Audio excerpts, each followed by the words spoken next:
सोबत असेल जाणीव। रोखोक बातम्यांसाठी पाहत राहा जाणीव मराठी। होऊ दे जाणीव। लाईक करा, शेअर करा आणि सबस्क्राइब करा आपल्या हक्काचे चॅनल जाणीव मराठी।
काय कशासाठी आलाय आपण?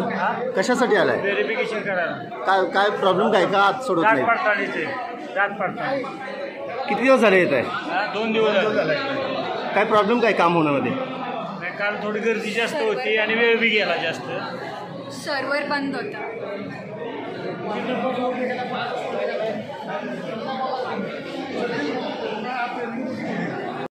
पाहिजे व्हेरिफिकेशन। मॅडम निरायच्या वेळ तुमचं काय म्हणणं? जात पडताळणी ऑफिस हे तालुका वाईज हवे।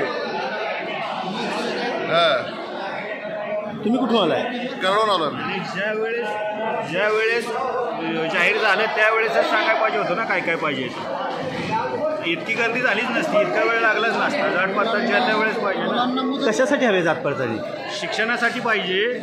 ती मुदत किती दिली? मुदत शॉर्ट दिली आहे। जात पडताळणी वैधता हे करायला परवानगी वाढवली, पण कॉलेजचे ॲडमिशनची कुठं वाढवली डेट? मी पण ठरवून आलोय जात पडताळणीचा दाखला घेण्यासाठी। किती दिवस झाले येत आहे? आज पहिल्यांदा चालू आहे। गर्दी भरपूर आहे, तालुका वाईज केलंच पाहिजे। जय भीम, नमस्कार। मी वंचित बहुजन आघाडीचा जिल्हाध्यक्ष बाळकृष्ण देसाई।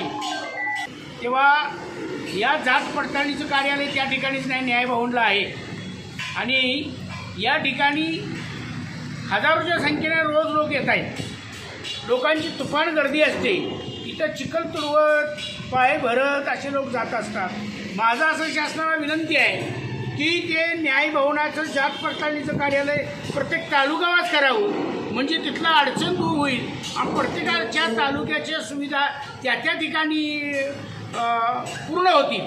वास्तविक पाहता त्यांचा सर्व्हर सतत डाऊन असतो। कोणतंही काम एका दिवसामध्ये तिथे गेल्यावर त्या माणसाचं होत नाही।